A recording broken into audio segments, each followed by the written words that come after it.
And you'll see that your charisma I do think evolves. At first, it might be this very showy, very obvious, in everybody's face all the time charisma. Then you start to feel more comfortable with yourself, and you will be that when you want to be that. Mm-hmm.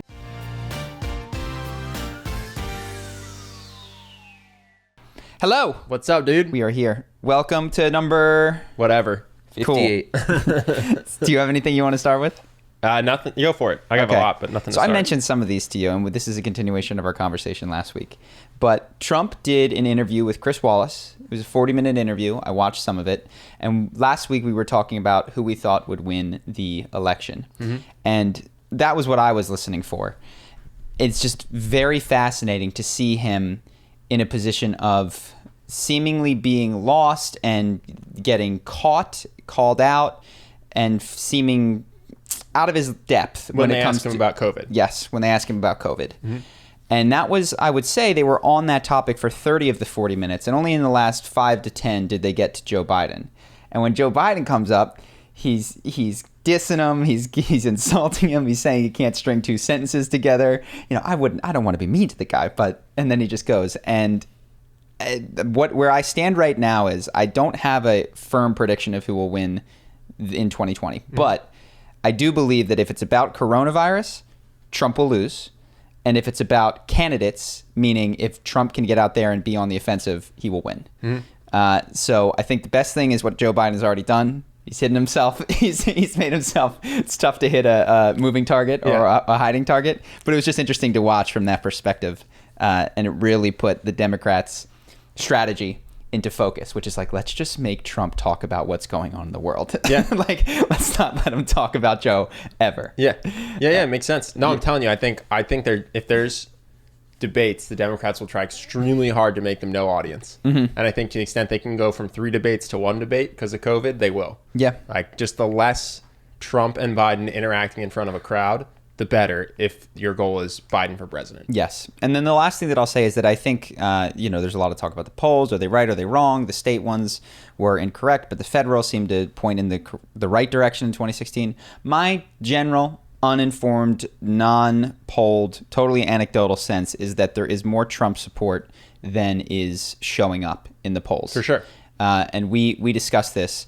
I think that right now, particularly in cities, though I imagine it's very different in rural America, I've heard people whisper that they're not happy with some of the things that are going on. They're not happy with the BLM protests. They're not happy with what's going on in Portland right now. But they don't totally feel comfortable expressing that as loudly as one might say, fuck Trump. Mm-hmm. Swipe left if you're voting for Trump. And so as I've heard those whispers, because we're in LA and our friends are in New York and things like that. Yes. And so granted, the exact opposite if you live in a rural part area. Of a red state. Sure. So it's like if you're not pro Confederate flag, swipe left, and then people are quietly like, hey, maybe we shouldn't. So that could be a sample bias on my part, 100%. For sure. And I don't think that any of those states, California and New York, are going to go red. No. But I have talked to people that either haven't voted Republican in the past that are considering it.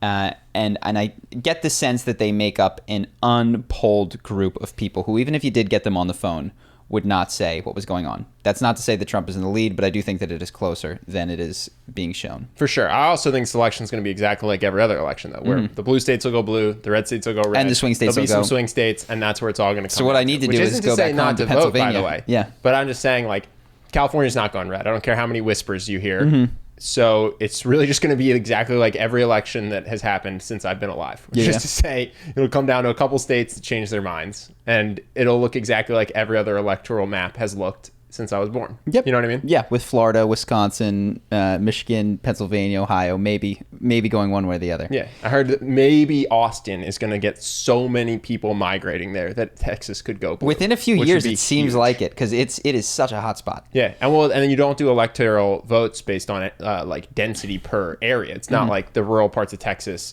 count for more because there's more land, which is to say, if 52% of the population of all of Texas lives in Austin, it's a blue state all of a sudden, even if that's only 1% of the state's and they size. all vote Democrat, yeah.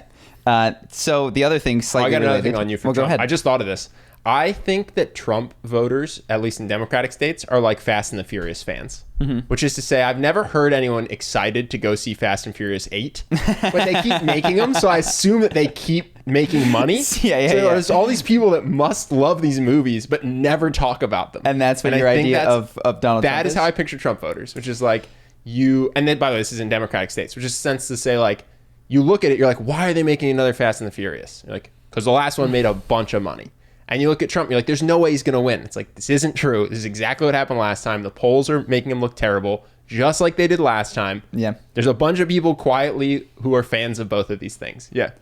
It's tough. So I haven't dug deep into the methodology of a lot of these polls, but what is certainly the case, and I'm not saying that this is what's happening, but you can imagine that the system is incentivized such that I think the polling influences who shows up to the voting booth, and it could show up if you think that you're never going to win. Maybe you don't show up. This is why what happened in Florida. This is why Al Gore lost the presidency. They announced that Al Gore was going to win, and so no Democrats showed up.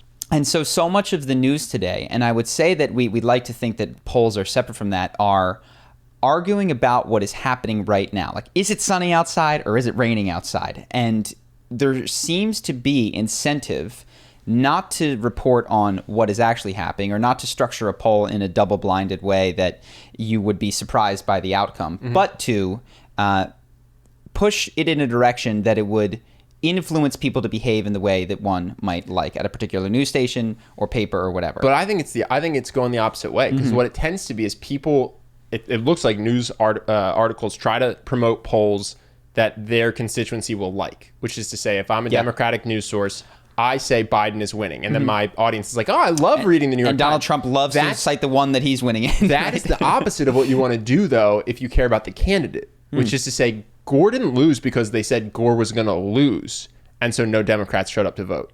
They said Gore was going to win, and all of a sudden, everyone that didn't want Al Gore to be president showed up to vote to get him gone. And people didn't show up that would have, Which is to say, when you say every poll has Trump getting slaughtered, it might be why he won. Because people go, I don't have to go vote for Hillary. I don't have to go. Everyone was like, I'm going to vote against Trump, keep Trump out. And then I think they thought the battle was won. And so they went, okay, well, I don't have to go waste my time. What I want to happen is going to happen. So I actually think when you promote polls that show that your side is already winning, you hurt your side. I think that there's a timing thing in there. Certainly in the primaries, it's very important that you put on a we're winning face, because you're not just going up against one person. It's a continuous cycle of elections. We need people to show up in Iowa and then in New Hampshire and then in all these other places. Yeah, and maybe early in the president, it's demoralizing as well for Trump to hear that he's behind. Well, Trump's strategy early was cite, I'm winning, we're winning, we're winning. This poll shows me winning, I won. And you want to build that social proof. Coming October, I think, the extent that you say Trump's going to lose in a landslide does nothing but demotivate the anti-Trump voters and motivate the Trump voters. Do you think that's the case? I think it's an interesting hypothesis for sure, and it might be right. I don't feel like I know enough to totally get on board with that, but you might be right that early in an election cycle, what you want to do from a strategy perspective is be like, we're winning. This poll shows we're winning. And once you have that full head of steam, then it's like, all right, like if people think that we're then all of a sudden be like, hey, like, it's getting closer now. Things are tight. It's actually unclear what's going to happen. Show up November, because who knows? Because who knows? We thought we had this one. Oh, it was Hillary all the way, but now it's looking tight. I think that would have gone better for her. Not saying she would have won, but I think that would have gone better. Well, you know what's interesting is, and I think this has always been the case, and I talked about it in the first Trump video that I made, which is the persuasive power of fear. And I wish I had a better memory. I don't know that I've ever seen it. It's always been deployed by both sides. I don't know that I've ever seen it so unrestrainedly deployed, which is to say, you've got fascist federal troops with unidentified marks roaming the streets arresting people is one side's fear, and Maoist struggle session banning communism. If we lose, it's going to be communism. And by the way, not communism in the way that you're picturing a utopia. In a Russia, ripping China, private property, Bolshevik revolution. Everyone ends up poor and half the population ends up dead type thing. Yeah, both sides are trying to say life-alteringly bad for you. If we lose. Whereas I think in the past, there's a much greater sense of like, all right, Bush wins, Gore wins. It's just like, okay, well, something is going to happen, but it's going to be very similar to what would have happened anyway. What I haven't heard is a strong vision for the future, which is to say, and not even a strong one, but even a focus on a vision for the future. So Well, Obama was hope and change. And what does that mean? Who knows? But at least it was a forward-looking, things will be better. MAGA. Yeah, Make America Great Again was he, and also he had the fear side of we've got to build this wall to keep these people out. They're criminals, they're coming, etc. I haven't heard much about a vision of the future. Well, Biden has at points released things that could be that. It's just way less powerful than fear. So Biden has said by 2035, completely clean energy. Here's my plan. $2 trillion in. By the way, it's going to create a ton of jobs. It's going to help unemployment. No one really cares. Yeah. But then someone will say, hey, have you seen that Trump released ICE agents to kidnap U.S. citizens for voter suppression? And it's like, this is terrifying. Am I next? And all of a sudden, that is much more front of mind for people. Sure. I think Biden's tried to paint the vision a couple of times. He's talked about a couple of things that just haven't really caught steam. He's talking about corporate tax rates and making sure that no corporation can get taxed below 15% because so many pay 0%. No one cares. People care, but not enough for it to get the vote out, be something they talk about or get off their couch to vote. Because what percentage of people vote, Justin? It's, I mean, what was it, 100 and I think it's slightly, well, no, it's more than half of adults because it was, I think 120 million people voted in the last election. I could be wrong about that.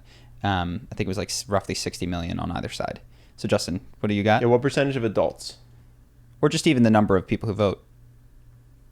Oh God, this is a long ass article. Don't worry about it. All right, so let's make it up. 120 million. Let's say there's I think 200 million eligible voters or whatever. So you have almost half, 80 million.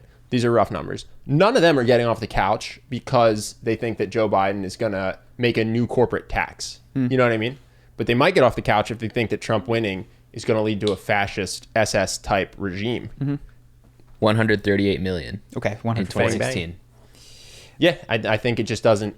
Painting the future positively, a good carrot right now, just gets drowned out by the stick motivation. Yeah. So one of the other things that I've been thinking about is so Brett Weinstein, we got it correct on the last podcast. That's how you say his name. Like Einstein with a W. He talks about how a lot of the leaders that one might expect to rise and lead organizations and movements in the modern society have been co-opted into becoming influencers, which is to say they host podcasts and do other sorts of things like that. And that what we have because of that is a crisis of leadership. These people are out there talking, influencing, but not necessarily heading organizations. And I was thinking about that with regards to the political thing. I wonder if there isn't, like, what do you think the importance of a charismatic strongman leader is? We kind of talked about this last week, saying that Andrew Yang, for instance, might have really interesting ideas and isn't. Some people thought that we thought he was horribly uncharismatic. That's not my point, that he is terribly uncharismatic. It's just that he doesn't have what Clinton, wasn't Obama, close to winning a primary. Yeah. Let's just not even call him not charismatic or uncharismatic. Lacked primary charisma, which is the charisma it takes to win a primary. Wasn't close. Yeah, and I'm just wondering, it seems that there is a dearth of that right now. Question, how important is it to be charismatic to be a good leader or to win an election? To be a leader generally. It seems like what is going on is that there's a lot of these ideas that there is the left and the alt-right and all of these things, and there's these Hydra-like organizations. And what's always funny to me is that people will say, well, people on the left think on the one hand that you got to do this about abortion, but then they do this with regards, and it's like, that's not an individual that you've chosen there. You've chosen a conglomeration of ideas. Do this, and some people on the left do which this. is so. I guess I'm sort of puttering around something, but I see a couple of problems. One, that you can't, when you don't have a representative, it's very tough to have a discussion about something. And two, when you don't have a representative, it's very tough to have a vision for the future that is clearly communicated to the other side that can be I actually think uniting. I think, and this is, both sides are guilty of this. I think part of the problem is most people aren't very smart. So a lot of times, if you are very politically informed, you can just walk around steamrolling people who aren't as educated as you, make them look dumb. You feel like your side is right, their side is wrong. Then you run into somebody who's more educated than you on the topic or smarter than you. They beat you in the argument. They show that your argument is not very well founded. You don't have the facts to support it that you thought you did. And what should happen without any bias is a reevaluation of what you believe.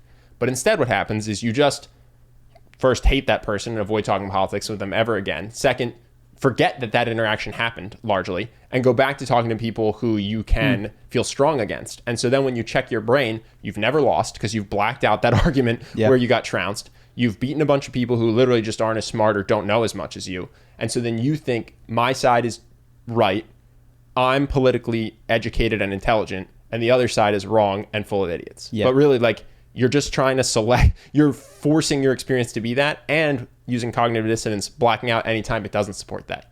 And that's true on both sides. And so both sides think the other side is insane, full of uneducated idiots who can't possibly beat them in an argument. And it's because they seek that out, and God forbid anyone isn't like that. They skits out, have cognitive dissonance. You see them like in an argument start to twitch, and then they pretend it never happened, or that person cheated, or the facts weren't right, or whatever it is. And they never reevaluate their own side. And so not everyone, but a lot of people on both sides just have this opinion of the other side that they're hunting out to craft that narrative for themselves so they can feel right and confident in their beliefs. You know what I mean? Yeah. I don't know that there's ever been a halcyon time where people did sit down and discuss with one another. So this may have never existed in the past, but certainly what I see today is that, like this, you have these podcasts and these YouTube videos of people talking about what they imagine the other side to be. Or even they'll take a video of a Ben Shapiro on the right or Sam Cedar on the left, and then they'll like cut up that video and respond to it as if they were having an argument and not having the total opportunity to get the final word, misinterpret, cut pieces. Well, pick the weakest parts too. And so what I very rarely see and am hungering for, because I feel that there are many topics on which I have changed my mind and would be continually willing to do so, is two intelligent representatives of differing viewpoints in real time speaking to one another. Way less fun to watch. Well, let me give you another thing that would make it even less fun. They prep each other with the statistics beforehand so that they can read up. Here's why that would never, even if it happened, it would just get buried. Ben Shapiro goes on, gives a 10-minute video that you agree with 100%. The whole time you're just going, yeah. And he's smart, and he's making you feel smart, and just confirming what you want, which is that the other side is wrong and dumb. That feels great. At the end of that 10 minutes, you're like, yeah, and then you get to live your life. Versus, in order to have an intelligent conversation like that, would require an hour minimum, right? And because kindness. They're going to go back and forth. And at very small amounts of that sweet, I was right, pat on the back, dopamine rush. You know what I mean? And instead, you're going to have to listen while your side gets nuanced down. You know what I mean? And the person who's representing you goes, yeah, that's a fair point. That's a fair criticism. And so now one, it's harder to consume, just takes more brain power. Two, it doesn't feel as good to watch. And three, it takes an hour. So I don't think that... Well, people listen to podcasts, to be clear. They listen to Ben Shapiro's show and Sam Cedar's show. Those are an hour. The time isn't the problem. But it's the people, I think, mostly seek out podcasts that they agree with. Sure, I think if you made a person on the left listen to a Ben Shapiro podcast, it would be a largely frustrating experience as they disagreed but weren't allowed to voice their disagreement. Were forced to listen to this person say things that they didn't agree with. It's just not a pleasant experience that you want to repeat the next day. You know what I mean? Like maybe for an intellectual exercise versus you're just driving in your car while someone tells you all the things you already agree with, but makes you a little bit smarter about it because they're smart. Just feels better. You know what I mean? And I think most people are going for that. I want this hour to feel good instead of I'm trying to become a more well-rounded intellectual. Well, I do think there is some space for it, but it does sort of point towards that it has to have some fireworks. Jon Stewart and Bill O'Reilly did a handful of conversations, I believe at like Georgetown University several years back. And it had to have those Jon Stewart firework moments in order for it to be interesting. But it was an hour. They did discuss. And it was, I believe, a more thorough investigation of some of their ideas than them responding to clips on one another's show. Yes, but did either of them change their mind on anything? No, but I, as the audience member... I'm not interested in them changing their mind. I don't expect that Bill O'Reilly or Jon Stewart in that moment is capable of changing their mind in front of all of those people. I think you're much more likely to get a conversation like Sam Harris and Jordan Peterson, which just gets derailed into the minutia. Yeah. Well, I wonder then, and this is the other thing. I was having discussions with people. My parents came to visit, talked to my dad, and I felt it myself, and I think he felt it, and everybody's felt this. You're having a conversation with someone who you disagree with politically, and then they tell you about a study. Well, studies show that, and then they'll cite 62% of this, and then 46%, and that feels underhanded in a conversation because even if it is true, you don't trust their motives, even though this is my own father, right? You think that they're just trying to win the argument.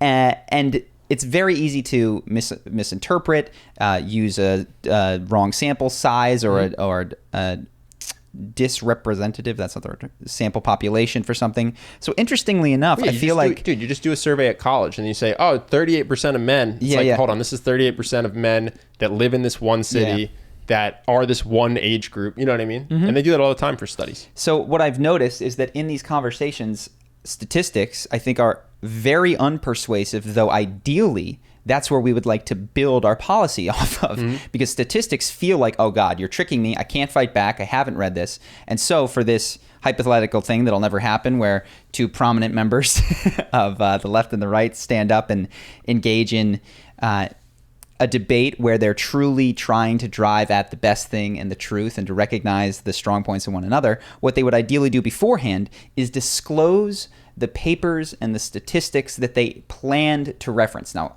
all of these couldn't be in there, but let the other side see your best argument prior to that gotcha moment, and then you'll do a better chance of getting to the truth. And of course, that'll never no one wants that. But I think the other thing is I don't think people necessarily are excited to do that, even as the person who's presenting. You know what I mean? Yeah. Well, what's interesting, and I guess what gets stoked, is I do believe I grew up in a household where both my parents voted Democrat, and it was broadly understood within the household that conservatives were just more selfish. They just wanted more money for themselves. They'd made it, and they just wanted to keep more money. And through over the course of my life, we've done well. I've got to know people with more money who might be conservative and people who are conservative that don't have as much money. And their impression of Democrats is that they are do-nothing, lazy people that just want handouts. And are selfish, just to clarify. And are selfish.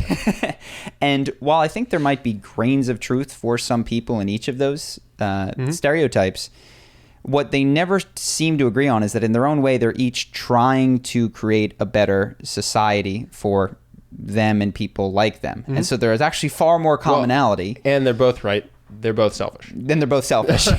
Almost equally, I would bet. Probably. Yeah. I think that people tend to be selfish. But that these commonalities, and I've tried listening on YouTube. I've been looking for interesting debates. If somebody disagrees with something we've said, please come on. I'm so interested in having a debate and not making it about a power struggle. What I see is that these debates devolve into power struggles. Statistics are totally misused in order to win these debates, and they never recognize that they're actually on the same side. They're both trying to make things better, though they might have divergent ways of getting there. I think it's a good segue so people often tell us that we agree on everything. Yeah. We disagreed on something strongly last episode. It was unconditional love, whether it's a thing or not. We argued about it for 20 minutes straight.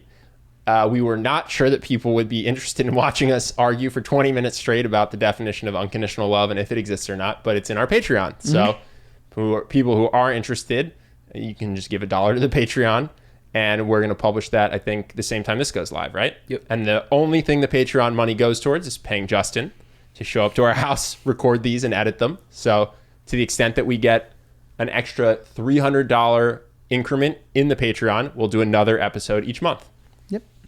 And it might be $5 as the minimum Patreon, just so you guys know. Oh, okay. So you don't feel surprised when you get there. Sorry, guys. And so this is the last thing that I have for politics. I mentioned this to you, and it exemplifies what we're talking about. It's Mark Cuban versus Ted Cruz on Twitter. Yeah. And they're so good. They're going at each other. Mark Cuban representing Democrats. Ted Cruz, of course, representing Republicans. And Ted Cruz says something to the effect of, Mark, can you please say free Hong Kong? Can you please denounce the concentration camps of the Uyghurs in China? And he knows this because Mark Cuban is the owner of the Dallas Mavericks. And earlier this year, we discussed it. there was a big to-do in China because one of the GMs of another team just tweeted free Hong Kong. And that made China instantly say, okay, we're shutting down the NBA, which they walked back after there were apologies to. We're just shutting down 3 games. There were American players over there. LeBron James is going, why are you saying this while we're over here? You're putting us in literal danger. And it's fascinating because then Mark Cuban, without saying free Hong Kong or really addressing the criticism, goes, well, you won't criticize Trump, like da-da-da-da. Yeah. So Ted Cruz says, because I think it was a little bit hard to follow, Ted Cruz says, hey, Mark, criticize China. Criticize them for their concentration camps. Criticize them for how they're invading Hong Kong. Yeah. Do anything of that nature. You can't. China owns you. Mm-hmm. And then Mark Cuban doesn't address any of that and goes, Ted Cruz. I want to give him a steel man. He does. He shows one video of him saying economic ways in which he disagrees with China, which of course is not something that they cancel you for or block you to. Yeah. Like, that doesn't prove your point, Mark, but go ahead. And then he says, well, same for you, Ted. There's things that you won't say. Say this, say that. Mm-hmm. So I just thought that it was interesting that here are 2 guys who in many ways are incapable of authentically expressing what they think because they have different bosses. You know, they can't piss their bosses off. Ted can't piss off Trump, and he also can't piss off his voters. Yeah. And Mark Cuban can't piss off the Chinese government. And they're going to the other guy being like, well, see, you have a boss. You can't piss him off. And then you have a boss, without recognizing both of them that you guys are both incapable of telling the truth. This is the Charlie Houpert silver rule, right? Mm-hmm. Which is if you're ever criticizing anyone, pause and recognize that it probably is a criticism of yourself as well. Yes. And so I just thought that was interesting to see. It was a moment where I'm sure Ted Cruz thought that he won, and then when Mark shot back, I'm sure that he thought that he won, without ever recognizing that, nobody's telling the truth about what they think about the world because they have a boss. Well, the internet's also funny. I mean, it's crazy. I actually think the answer is just don't engage in conversation on the internet. Like, don't even bother to tweet or get into forums. Mm-hmm. I'm open to people telling me why. Well, not the internet. This is the internet, but you would say Twitter. I mean, I think you want to shrink that back a bit. Trying to communicate with somebody with 140 characters on the internet. Mm-hmm. Like, not if you're not, even with a long email, honestly, like you and I are communicating, but to be fair, like it's not a 4-way conversation with me, you, and then the 2 people who are going to comment about this conversation. You know what I mean? Mm-hmm. It actually still is not a great way to communicate with people, I think, via text on the internet. But I just was recognizing I was reading about the Sixers, and somebody wrote, if you had to train Ben Simmons, who would you trade Ben Simmons for? And I wrote who I would if I had to. And someone wrote, you think this person's better than Ben Simmons? And I wrote back, no, the question was if you had to trade Ben Simmons.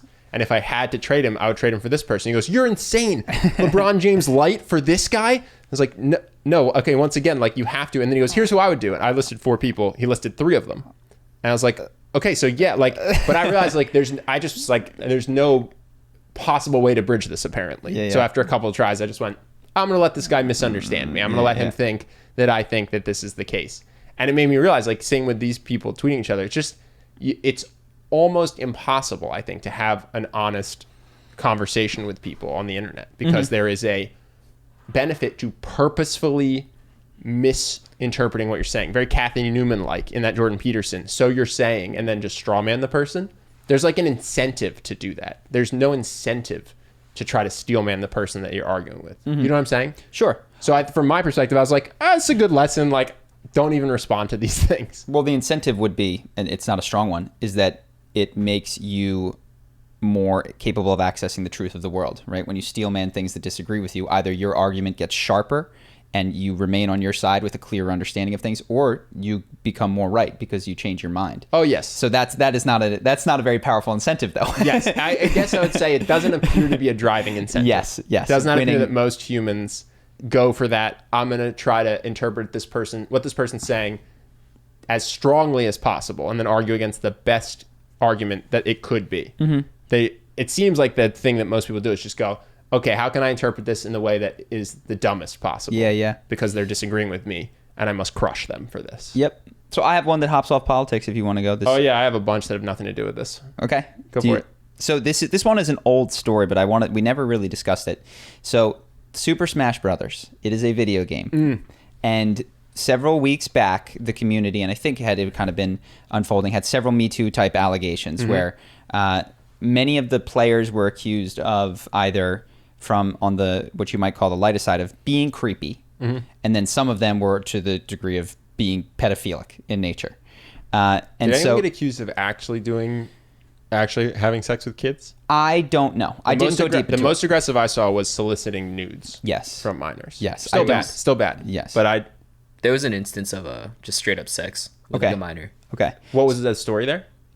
It's a really long one, but basically that there was one player that started going to tournaments when he was like, I forget, like 14 or something. I did read And this then one. yeah, we were talking about it before the podcast like that week. And then there was an older player, I think he was maybe like 18 to like super early 20s, and they had sex. Is this the one where the 15-year-old like pursues him and aggressively? Yeah. So without, I don't want to get into the specifics of any of these stories because I actually don't think it's important to my point. One, there was a very prominent player named Zero who the allegations, which he I think initially denied and then said these are true, is that he solicited nudes from a minor. And what I thought was interesting about the whole story is that, of course, the reaction was very vitriolic against him. And we've talked about understanding before. Understanding does not mean excusing, but you then told me later that his story is one of some abuse that he suffered as a young guy. I think you know his story better than I do. Yeah, I mean, this is weeks ago, but from what I remember, he was bullied in school, and I think at one point I don't really understand how this could possibly happen, but a bully like found him in a bathroom stall and molested him basically. And then for the rest of school, I think this was like 9th grade or something, he was like 14. For the rest of school, he started to act very flamboyant because he, in his mind, was like, well, the only way that could have happened is if I was gay, you know, because obviously what didn't happen was I did push him off me and say, Oh yeah, he just froze. He just froze. Yeah. He's a small, chubby guy and just got froze when this big dude was like threatening him. But rather than just say, oh, I was molested by a bully, he was like, oh, I must be gay. And so then he started to act really flamboyant. And then only later is he like, oh no, I was in fact molested by a bully. Yeah. Well, the point is not that any of these stories are true or allegations. I'm not interested in that. But what I do believe is the case is that there's this cycle of shame, which continues, and I think unfortunately the reaction of you monster,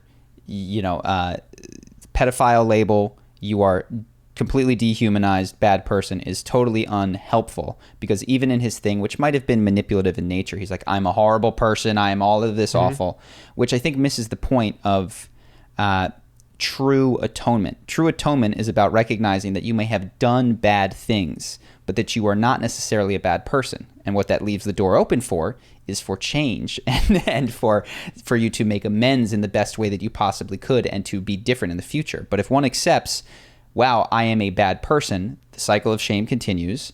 Maybe we can lock you up in a cell or a cage or your room forever, but the healing doesn't start to occur. And I think, unfortunately, what happens in a lot of these molestation, sexual young kid things is that something happens, deep shame is felt, it's never discussed, spoken to, or understood within yourself or outside of yourself. And then, as you saw in his case, and I think in the case of many other people, that cycle continues. And I just thought that it was a shame. And I'm sure there were people out there that Well, we've talked about this, though. You don't have to hate someone to incarcerate them. Sure. Like, you can still be like, Ted Bundy, you're doing this because you have a disorder in your brain and you can't help yourself. We're going to give you the death penalty because you have a brain disorder and you can't help yourself. Yeah. And like, do I think that you are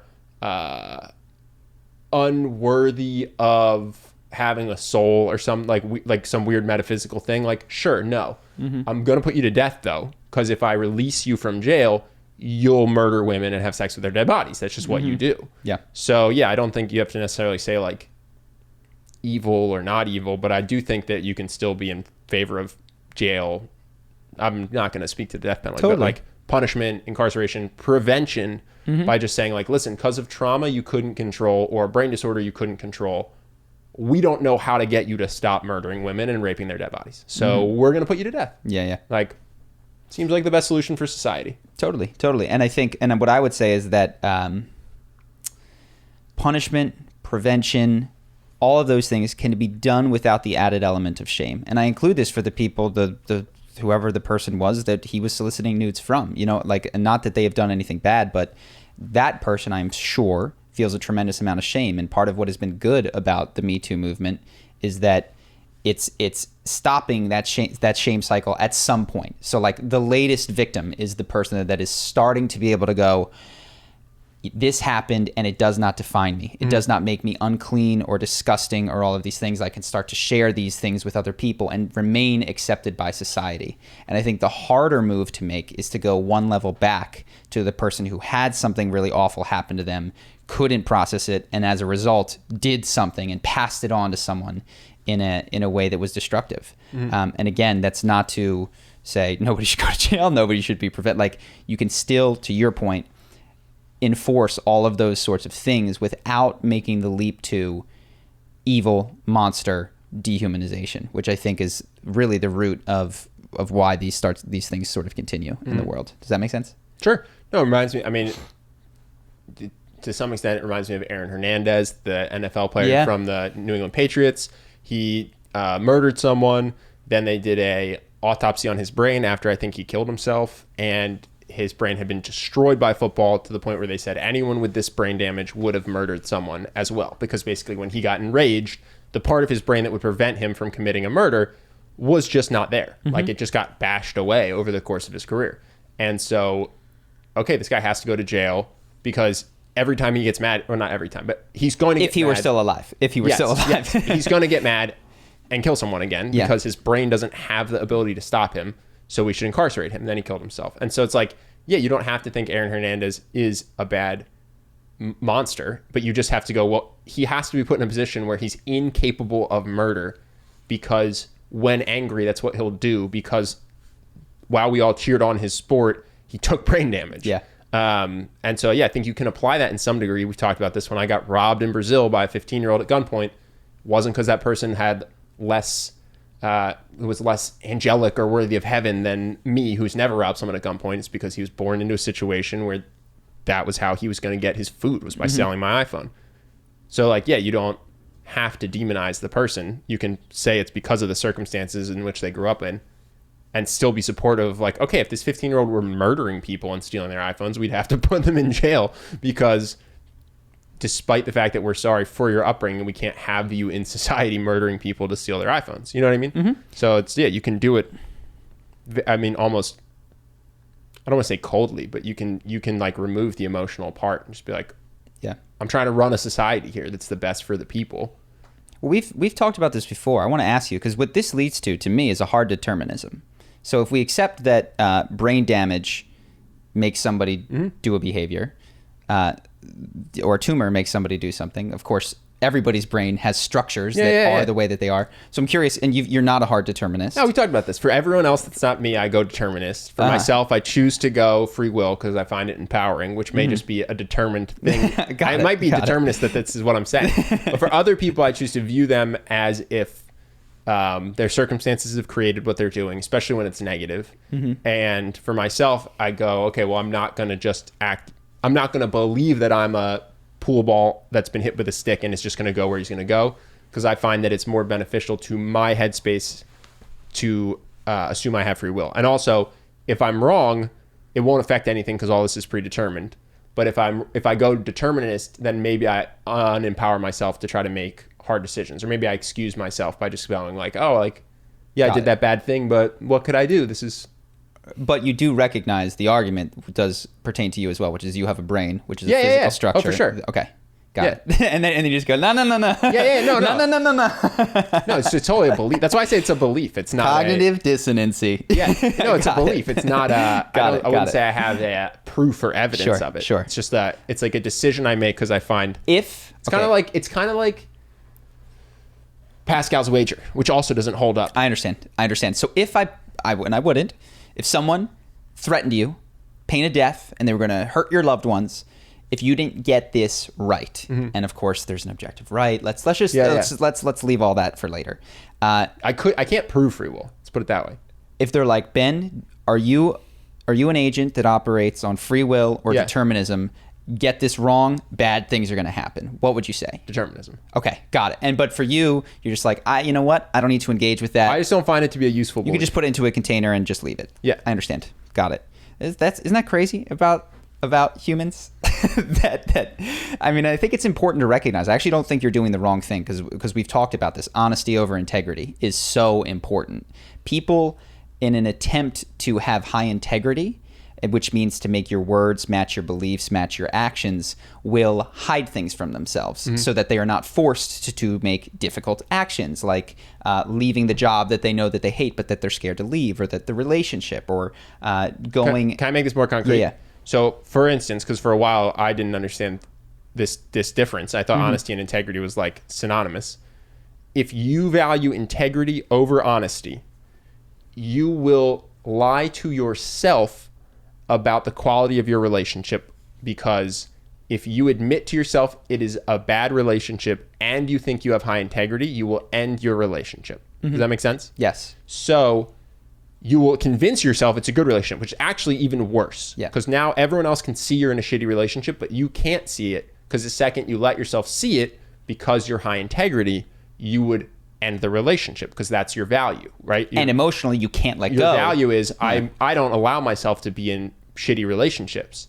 So if I'm in a relationship that I'm not emotionally ready to end, I'll do mental gymnastics to convince myself it's not a bad relationship. Yeah. If you are high integrity, but you prioritize honesty and you give yourself permission to not be 100% integrity, you're capable of going, this is a shitty relationship, which for addiction or codependence or fear of loneliness, I'm terrified to end, and I'm gonna stick with it for a little bit because I don't want to rip the Band-Aid off. But I can at least agree with my friends and family and admit to myself, this is a suboptimal relationship. I don't love these certain behaviors, this and that. Yeah. Which is helpful, because it's actually, weirdly enough, the only way to make it a good relationship or escape it to a good relationship is if you can be honest about the things you don't like in your partner or your friends. And that's the difference between honesty and integrity. Because I think we've almost made this up. I don't know if this is like officially how people bifurcate the two. But well, what I was just saying is you had a good example of that right there, where you admitted to experiencing cognitive dissonance without resolving it. Yeah. Which is like, a lot of people be like, oh, I can't do that. Every time I find cognitive dissonance inside of myself, I must make one belief match another. And so what option you could have said, which a lot of people in your position would have done, is say, if I had a gun to your head, would you say that it's free will or determinism? In order to remain without experiencing cognitive dissonance, you would have said, no, I would say it's free will, which is not the truth. You know what I mean? No, if everyone else in the world, well, there's one option. You're all NPCs and I'm the player character. But besides it being a simulation where I'm the only real person, to think that everyone else is determinist but I'm not would be insane. Sure. It'd be better if I thought everyone had free will. Yes. Then at least it would be defendable. And I do actually think, because I don't think that I've gotten to the bottom of the determinism free will. I'm still actually open to having my mind changed. But when we do look at the structure of the brain and what appears to be a physical system that is determined in particular locations with neurons that are defined, it appears that if that is what is driving my behavior, that is operating like a very complicated billiard table that has just been cracked, and now all the balls are going in complicated but predictable ways. Yeah, I want to get to a different thing that's related to video games and my grandma, but real quick, the thing that made me switch to determinism was, I was a huge Tony Robbins fan. Like, I was a zealot at some point. I wanted to study what he was teaching and become like him, and he would use Robin Williams as one of his examples of saying, happiness does not come from the external world, which I agree with, because Robin Williams had more people beloved him than almost anyone. He was rich, he was famous, and then he killed himself. And Tony's takeaway was, that is a lesson about how important it is to monitor our own beliefs. And that's a good lesson. Honestly, we should monitor our own beliefs. Bad evidence for it, because it turns out that Robin Williams had a degenerative brain disease that was basically slowly destroying parts of his brain, such that if I did that to Tony Robbins, he would also eventually kill himself. And that's when I was like, oh shit, this person that I thought was a good lesson in, not being grateful or whatever, couldn't help himself, knew that he didn't want to be like this, wanted to be around for his kids and his fans and this and that, but eventually just his brain betrayed him. You know what I mean? And that's the first time that I kind of was like, oh, there's some determinism to these outcomes. Does that make sense? Yeah. We don't have to push it too much further. Unrelated, but I was thinking, so I was talking to my grandma today, and she's very bored at home with COVID because she's scared to leave the house because she's high risk. And my suggestion to her was you should get a Nintendo Switch because you're bored. She's like, all I do is play Words with Friends and I'm very, very bored. I was like, get a Nintendo Switch. I would love, I mean, maybe eventually I'd get bored, but like a month to just play different video games and not have to work, like what a dream. And she couldn't even process the concept. Yeah. You know what I mean? And my question was, what is that today for me going to be? Because the thing that you're too old for? And my question is was there this weird gap where technology just exponentially grew and like people missed out on it because they never grew up with video games? And so if you had video games as a child, you're going to be okay? Or if not, what's the thing when I'm 80 that my grandkids are going to be like, there's no reason for you to suffer because you could just blank. You know what I mean? Yeah. And I was just going to go, the amount of effort it would take for me to understand the technology you just said is more intimidating than just being miserably bored. Well, I think, unfortunately, what is she, 45, 50 years older than you? Yeah. That means that technology is going to be released in another 10 or so years for you. So, like... She's about 50 years older. Sure. So, whatever comes out when you're 50 is going to be that thing. Yeah. And so, take how much more stagnant you are now, how much more sure of your preferences, the things that you like, that you don't like. We used to travel the world. Now we stay in the same place. Mm-hmm.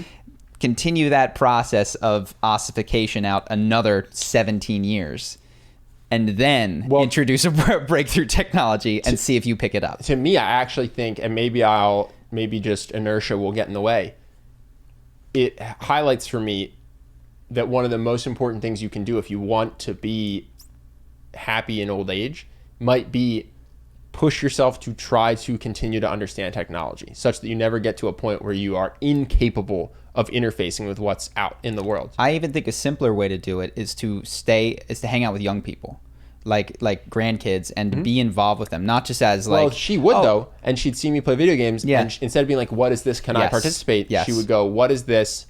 We didn't do that. I hope you have fun. Yeah. You know what I mean? And she would still stay distant from the technology, and she'd just watch me from afar and enjoy my company. But the thing is, now I'm not 5, I'm 32, and I live across the country. So like enjoying my presence while I play video games is just gone for her. Yeah. And at no point did she sit down to be like, Super Mario Brothers, what is this? Because it only had, 6 buttons at the time. Now there's 18 and it's just incomprehensible. Yeah, it's interesting because I think, my grandma used to give me these like awful butterscotch candies that she must have loved when she was little. Yeah. And I think that that's a natural tendency is she didn't want to try Airheads. That would have blown her head off, right? The sugar content in that alone would have just been crazy for her. Yeah. So I do think that one needs to be discerning when engaging with what I think have been, in some cases, overly stimulating, potentially destructive technologies. But yeah, it's a good refresher that try to engage with things that kids are getting into, even if it looks like the world is marching backwards, because the way that you used to do it was you used to go outside and you didn't have any of this fancy rock and roll music. You never listened to that. I think the thing that stops people is it looks like a moral degeneracy. Because the future always looks like moral degeneracy to the previous generations, it seems like. At no point, I'm trying to think if there's ever been like a group of 60-year-olds that have just hopped on this brand new trend that came out amongst 14-year-olds. Well, my suggestion would be that everyone should. Well, are you going to get on TikTok? Because that's the thing. I've seen TikToks. I look at TikTok and it makes me sick. Yeah. So that's here I am. But I understand the technology, though, which is all I'm advocating. Like, do you understand the technology? Yeah, I can. Well, no, sorry, not how to build it, but how to use it. I think so maybe because you have Instagram and you can double tap, you're only a decade from being unable to turn. Do you remember so you and I didn't play video games for 15 to 20 years. And then I did ayahuasca and I was like, I don't have enough just meaningless fun in my life. Everything needed to be directed towards growth. So I'm going to get video games, which don't make me a better person. I just play. I couldn't turn on the PlayStation 4. I'm not kidding.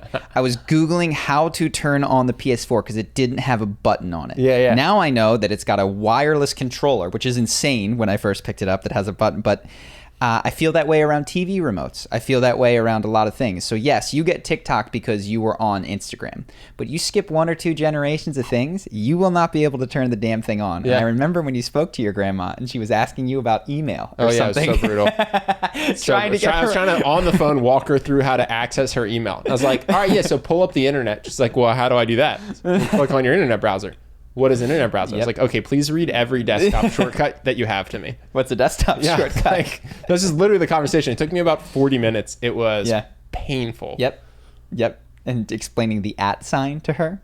She's never used the @ sign. Yeah. Do you know where the shift key? So I think that we are a handful of skipping out on TikToks because TikTok has something that Instagram doesn't, that you will just be missing out on and that will be assumed in the next generation of thing.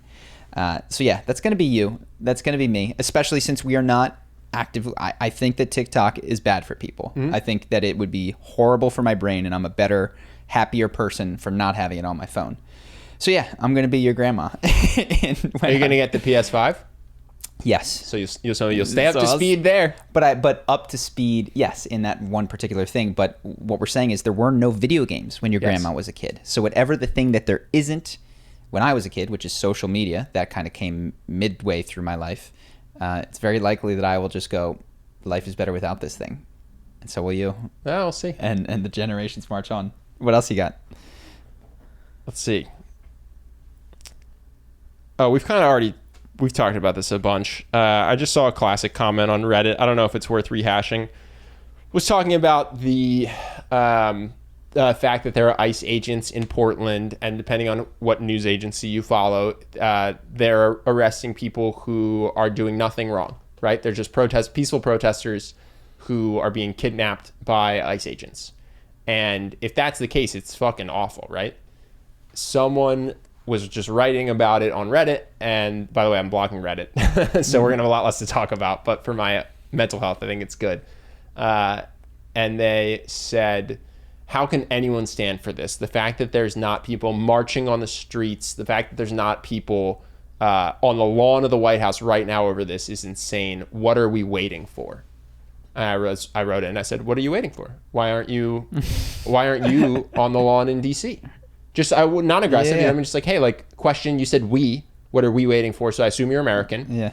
Why aren't you in DC? And he goes, well, some of us have families and some of us live thousands of miles away. Well, there you go. Okay. I said, just so you know, your reasons for not doing this are just the exact reasons that no one is doing this. He said, well, not everyone has a family. Not everyone lives 1,000 miles away. I said, yeah, but whatever reasons you have, they have different reasons, but they think their reason is just as valid as you do, which is to say you're willing to allow Nazi Germany to occur in your country where people are kidnapped and detained illegally. Yeah, in your opinion. In your opinion. Yeah. No, it's exactly what this person was saying they're positive is happening. Because you are unwilling to be away from your family for 1 week so that you can go demonstrate in Washington, D.C. Which, by the way, people go away from their families for a week all the time. They just do it for work, which we think is unpreventable. Yeah. But if you think that we're basically on the SS's doorstep of becoming concentration camps for our own citizens, you're not willing to get on a bus, kiss your wife, kiss your kids, say, I'll be back in a week. This is the most important thing that's ever happened in my life. And then get on a bus to DC. This is exactly why no one is, which is fine. I'm not actually saying you should. I'm saying you can't possibly be outraged that other people aren't. Like anything that you think other people should do, but you aren't doing, just don't think other people should do, was basically my last message. Did they ever respond or? I don't remember. Certainly didn't get anywhere productive. And again, got another lesson about internet comment. Yeah. But I was like, well, should is such a funny word. Like, how can you say that people should do something that you're unwilling to do? Well, I think it's a mistake to view comments as an indication of what people believe. And I think that this was an important distinction that Jordan Peterson and Sam Harris talked about, which is what does it mean to believe something? And I don't think a belief is merely what you say you think about a situation. If you truly believe something, there should be a predictable set of actions that follow from that. And one that is contentious with people is, I think we've discussed this, you dated someone who was a devout Catholic and would have told you that they believed wholeheartedly in the word of the Bible. This person also, and I don't think that you were pressuring or anything. No, not at all, dude. Chose and pushed to have premarital sex with you, which you obliged. I was caught off guard by it. She was like, Yeah. we should have sex. And I was like, I thought we were never doing this. I thought Yeah. this was something you only did Yeah. before marriage. We're 19 at the time, like very far from marriage. We've Yeah. been dating for a couple months. And she's like, no, I want to. I was like, Okay, so I'm not going to fight you on this. And so the point is, does that individual believe that the Bible is the Word of God? I would argue not, because in there are serious ramifications for making that sort of Well, decision. she was Catholic, though. I don't know how. So maybe she believed How that she does- could just go. How does forgiveness work in Catholicism? It's pretty loosey-goosey, right? Or you can also just buy an indulgence depending on who you ask. So Yeah. if I were a devout Catholic, maybe I would just sin a bunch, but then what's it called? Ask for forgiveness. You could repent. You go into the No, what's the confessional. thing? Confessional. Yeah. You just go to confessional. You know what I mean? Yeah. If I actually thought that worked, maybe that would be my system. Sure, so maybe that's not a great example. Maybe Maybe she that was just her confessed all the plan all along. No, I think But the bigger one is if this individual who if says you they think- believe that a fascist takeover is happening. I would argue that they don't in fact believe that. And this is why so many times when people talk at dinner tables, and we've advocated this, is, if you believe this is a problem, would you be willing to donate $10 to a charity which does this? And what you'll find is that people are not often expressing what they believe. They are merely spouting a frustration and then attaching it to what's occurring in the news cycle or around them. And this is why I feel like I always come back to this. The most valuable thing that someone can do is begin to identify the true reasons with the frustration. Because this person that you were texting or speaking to doesn't appear to believe that a fascist takeover is actually happening. But what seems undeniable is that they're very frustrated. And so the question is, where is the frustration really coming from, given that you're not actually worried about a fascist takeover? Yeah. Or there's someone who's right now on the White House lawn. And they believe it. And that person, that's what I'm saying. It's not that everyone doesn't believe this. Yeah, it's yeah. that if you're not willing to leave your house or change your daily routine at all, you don't think we're eminently about to become Nazi Germany. Because if I was like more than 20% certain that we were about to be Nazi Germany, I'd leave the country. Like, you guys will know when I think that we've hit the 20% mark for Yeah. probability, because I will not be in the United States. I'll be in Australia. So yeah, I think there are people who believe it, but they are on the White House lawn right now, where they're doing something with a lot of their time to try to redirect us away from the coming concentration camps. And this is an interesting, it's a sobering question to ask oneself, but assume that you can't state your beliefs, but that your actions state them for you. And this is why people go, you say that your priority is your family, but let's look to your actions. What do you really believe is your priority? Well, it looks like you spend 70 hours a week in the office. So it seems that you believe that your priority is work. And you can say that providing for your family, but we can then go to different, okay, so where do you spend that money? Well, actually, you only spend 15% of it on your family. The rest you're saving for, whatever, for your family later. No, and I'm glad you put that, because there's someone who works 2 jobs, 80 hours a week, and 90% of his money goes to his wife and kids, and that is prioritizing family. Sure. I don't want to diminish that. Yeah. But the person who's making so much money well beyond their family's needs and banking it all, and at some point it's like, this is just a cover, because what you can't say is like, I'm addicted to playing the game. And it's a useful exercise to do, to ask, okay, what do I believe? And I think if most people answer this question, what do I believe about the state of the world? It would be that it's not that dire, and I don't need to get involved, and my day-to-day business is far more important. That's just where most people land. If you weren't allowed to say it, and you had to just look at your day. Yes. I'm just going to look at your last 2 weeks. It's largely you doing nothing to try to change the government. Okay, you're not that fussed about. Or even adjust your own life such that when the fascists roll in, you're not in the most, like, if you're building a bunker, you believe. Oh, for sure, yeah. If you left Manhattan and started a farm in middle nowhere, Pennsylvania, your actions make me think you have a belief about what's coming. Yeah.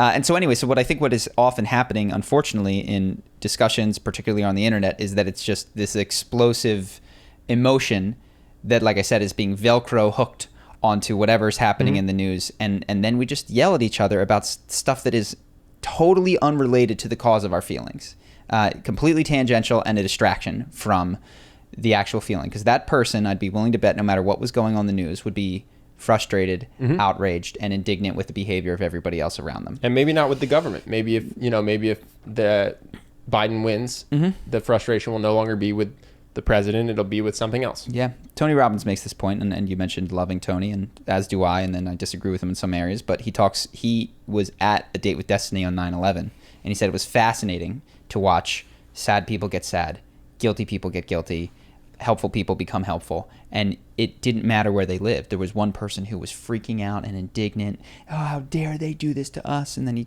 talked to them. They don't even live in the U.S. They're not even a U.S. citizen. Yeah. It was just, this was an opportunity for them to feel attacked. Yeah. And then there was a Jewish guy from New York who was like, we need to come together right now. We need to, and okay, that was his opportunity to build a bridge.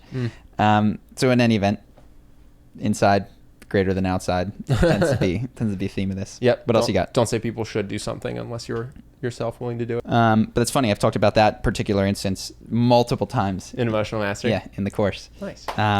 Should we go to questions? Sure. Cool. First one is from Jared. Oh, sorry. Can I interrupt? Yeah. We have 4 million subs. Yeah, I saw that. Who cares? I saw that. It doesn't matter at all. Dude. When we only had 3,999,000 subs, I hated myself. Yeah. But now that we have 4 million, I still hate myself. Yeah. It's nice, and if I'm honest, it looked nice. But what I have to tell everybody and myself is there was a point in time where I thought that 1, 2, 3, 4 would really matter. They really don't. Yeah. Did you care when you saw it was 4? I will tell you what I felt. Oh, cool. Like that number, like the first number looked different than it had. Yeah. And it went in a direction that was pleasing to me. Got it. But no, did I care? And I'll tell you, I used to have this fantasy. This is back when H3 had about 4 million subscribers. I was like, dude, when we get to 4. Oh, yeah, baby. We'll be able to do a podcast that 100,000 people. And even if 100,000 people listen to the podcast, just to be clear, it wouldn't matter. We're Sparta, okay? Yeah. H3H3's podcast might have 100,000 listeners. They got more than that. But they're Athenians, okay? Okay. And our podcast may have 8,000 listeners. 300 of them. Every single one of them is a goddamn Spartan, okay? And I like our army. Yeah, that's the truth. It's perfect. It's perfect the way that it is, you know? So... I just thought that was a funny vanity metric, which made me go, ooh, and then, eh. Yeah. I just have different ones. My vanity metric's just my bank account. When it hits high numbers, I go, hooray. Yeah. Well, not high numbers, higher numbers. Yeah, obviously. Yes. Well, sorry. So a medium number would be whatever I'm currently at. Yeah. A low number would be if, God forbid, it goes down. Yeah. And then a high number would be some more even number higher than where I'm at. More. I got you. All right. Sorry to interrupt, Justin. No, it's all good. The first one is from Jared. And they say, I have a question for you about positivity. Oftentimes I find that I'm quick to point out the negative in things, or I'll instinctively make a joke putting others down rather than building them up. I recognize how detrimental this is to my relationship with others, and is something that I've always wanted to change. Since I found Charisma on Command over a year ago, learning to be more positive has been my biggest focus. I started listening to speakers like Tony Robbins and John Gordon, started meditating, and have tried to make a conscious effort to find the positive in things. However, I seem to have hit a wall in my growth, and no matter how hard I try, I cannot seem to get rid of that negativity. Whether it be through instinctive thoughts or actions, or even just the way that I word statements, saying that I have to do something versus that I get to do it, whenever I allow my subconscious to take over, negativity comes out. I was wondering what advice you can give me to get over the hump to live my life as a mostly positive person. I understand that no one can be positive 100% of the time, but even just 51% of the time would be a major improvement for me. Any books, exercises, or really just anything that can teach positivity would be helpful. Okay. This was me, bro. That was my Wiggle and Eye feedback. Mm-hmm. Hey, you're kind of a dick. You're very sarcastic. All your jokes are negative. I think the first thing I would say, because I had an answer formulating, and then as your question kept going, I have a revision to what I was going to say, which is cut yourself a little bit of slack. I think that it sounds really nice, this whole I get to do something versus I have to do something. But you're in your culture, which has its own colloquialisms. Like, for you to take things that you don't necessarily want to do and make it so that every time it happens, you say, I get to take out the trash, I get to pick up dog poop, is very, very hard. I think the idea that I want to become less sarcastic, make my jokes less cutting, have a more positive sense of humor, like, that's great and helpful and doable. I never want to slip up and say I have to. I don't think that's possible. And also, and honestly, not even the 80-20 in my opinion. So that's just my first bias. It's like, cut yourself slack. I know you said you don't want to do it 100% of the time, but yeah, just because you hear yourself say I have to doesn't mean you need to take out the self-whipping thing in your brain. In terms of humor, I think that the most beneficial things I've done personally, one, I tried to spend time with people who had the sense of humor I wanted. So I tried to not spend time with people who were very cutting and sarcastic and mean to people. And I mean, my fraternity was perfect for it. There's 26 people in my pledge class. One of the biggest dicks I ever met was in my pledge class, and some people thought he was really funny. One of the most positive people I ever met in my life was in my pledge class. And I was just like, all right, I'm going to try to spend time with that guy, be around him, hear his jokes, and just naturally you'll start to, I think, shift to it's a cliche at this point. Like the 5 people you spend the most time with are going to inform your personality to a large degree. And the second thing is what you consume, right? So for now, at least, if this is your goal, try not to watch shows where the punchline of the joke is that something bad happens to someone. Try to watch shows where the main character makes jokes that are the type of joke that you want to be making. I think media is something we don't always give enough credit to in terms of being a form of hypnosis for us. And so I think just being careful of what you put in your brain is another thing that can be really helpful. Andy Dwyer from Parks and Rec has a couple of clips on YouTube, which are just great because either he's the butt of the joke or his enthusiasm is the funny part. It's Chris Pratt in Parks and Rec. It's fucking amazing. Yeah, an amazing show for the first several seasons at least, Brooklyn Nine-Nine. That got Jake Peralta is goofy and funny and is comfortable with things not going his way. And I don't even remember what they were, but I am certain that there are shows where the main character is liked because he's so snarky and clever with his put downs. And I would just stop watching those if your goal is to become more positive. And I would just consume positive people. Anything else? Yeah, so I think there's 2 levels, and the first is what Ben kind of talked about, and this is true of I think any sort of change that you want to make. The first, fastest, and it ought to be the first way is on the behavioral level, which is exactly what you addressed, and that can be influenced by what you surround yourself with. If you set up stakes and you have to pay a friend $5 every time you do something that breaches that.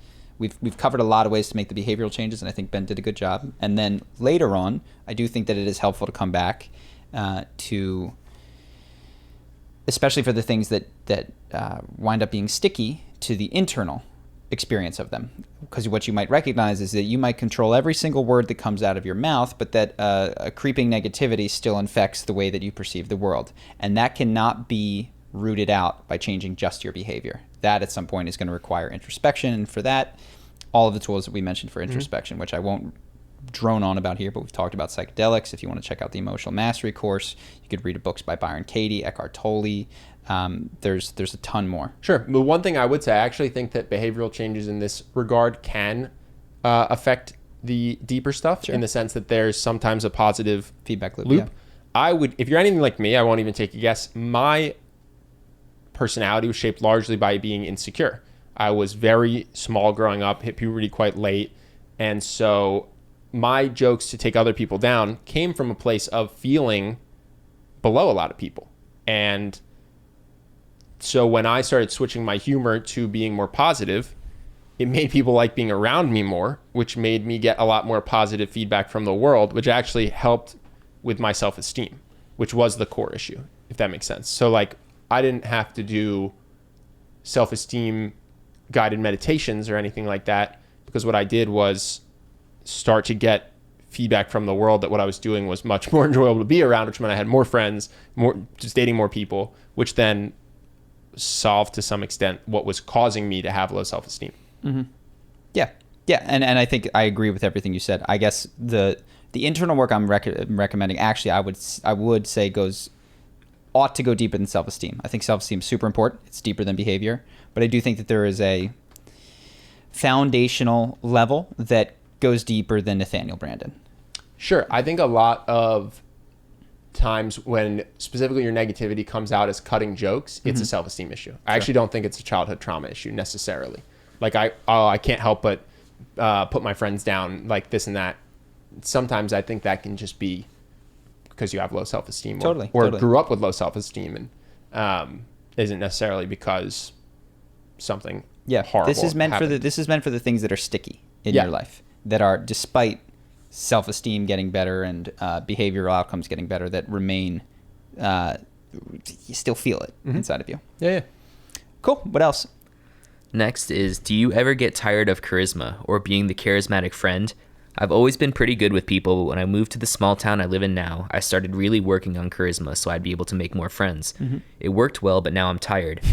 Everyone looks to me... Tired. Charisma on Command's too good. Everyone look to me for what's happening on the weekend. Everyone leans on me to carry conversations and always be the cool, fun, outgoing, friendly person. Yeah. Sometimes I just want to chill without feeling like I need to be entertaining or switched on, but then I get everyone asking what's wrong and it's becoming annoying. Is this par for the course, or is this just a me thing? No, I mean, I feel that way. I don't know. So my thing would be, so I would say, just give yourself permission to not be the charismatic hero, so to speak. Which is to say, if you're gonna, I mean, for me at least, what I do, if I'm gonna go out, I tend to enjoy being high energy and socializing and talking to new people. But if I don't feel like going out, I think the best answer isn't to go out but be quiet. It's just to not go out. Now, if I felt like going out and being quiet, I would do that. That's just not an impulse that I personally experience a lot. But you're saying like, oh, people look to me to make plans and I don't want to. Don't. You know what I mean? Just be like, I don't have any plans. And don't be mad or sad or anything. Just like, yeah, I don't have any plans. Okay, well, I want to do something. Okay, let me know what you decide. And then get an invite. And they're like, hey, we decided to do this. And you're like, oh, I don't really want to do that. Thank you. Totally like with kindness. You know what I mean? I think that you can be charismatic without being somebody that has to Entertain. Yeah. Yeah. I think this is the next level, honestly, of charisma. So it's very typical that you learn it because you want to be liked, approved of, fit in, be desired. And you got all that, right? Now they like you, want you, and have emotions that they want you to create for them of excitement in the conversation or in whatever it is that you wind up doing. And so the next level of charisma, I would argue, is an even deeper sense of confidence that is comfortable not being those things to the people, knowing that you don't have to constantly impress, entertain, and live up to the expectations of other people. So what that might look like, and you'll see that your charisma can... I do think evolves. At first, it might be this very showy, very obvious, in everybody's face all the time charisma. Then you start to feel more comfortable with yourself, and you will be that when you want to be that. And when you don't want to be that, you will be totally comfortable doing the things that Ben said, which is not going out tonight. No, I'm looking forward to sitting in, watching Netflix, eating Cheetos, and speaking to no one. Yeah. And I think that's fantastic. That's actually going to be an even deeper level of that confidence. Yeah. But I could be wrong. I would guess going out with a big crowd or going out to a party but being quiet isn't necessarily what you want to do, but a compromise because you feel pressure. Which is to say what you really want to do probably is be alone in that moment or with one or two close friends in a quieter setting. And the compromise you reach is, I'm going to go out to this big boisterous party, but personally, I'm not going to try to be the dancing monkey that entertains everyone. Yeah. And I actually think if you tap into what you genuinely want to do and then just give yourself permission to do that, what you'll find is that sometimes you want to go to the party and be an absolute hurricane of charisma and no one can take their eyes off you. And sometimes what you want to do is sit at home and read a book. And you'll just give yourself permission to do the thing you want to do. Yeah. Which I actually think is not often going to be to go somewhere but be gloomy. Yep. And so it's a shift from charisma as this idea of center of attention entertainer to you could still be charismatic, but you are being more centered in yourself. And the question that is going to be asked more frequently is not what is going to make everyone else like me, but what is it that I want to do right now? And then, like Ben said, stay home, go out and fall asleep on a chair, whatever it is that you want to do. That actually has a magnetism to it as well, though that's not the purpose of it. I was actually going to say, funny enough, this is not going to hurt how people view you at all, because when you do this, you'll often be charismatic in certain situations and just not be in situations that you don't want to be in, which is weirdly the times where we make the worst impressions are when we're somewhere that we're uncomfortable or that we don't want to be. Cool.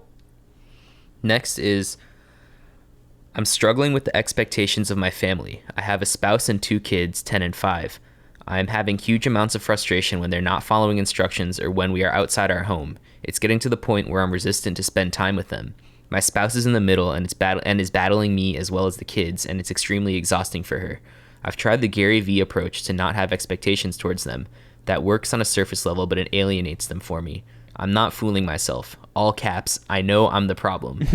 I'm just having a real hard time dealing with it. Some extra context is that they're having a hard time getting the kids out of the house for walks. When things aren't going the way they were planned to, the kids start whining. The oldest one keeps talking back at the youngest and making her scream/cry. The oldest one keeps complaining about not liking dinner despite not coming up with alternatives. I keep shooting down my spouse's suggestions about activities because I don't want to deal with the frustration. P.S. I feel despicable for even caring about most of these things. I'm in emotional mastery. Mm-hmm. So I want to carefully cordon off my zone of expertise. Yep. Which is nothing to do with having kids, nothing to do with having a wife.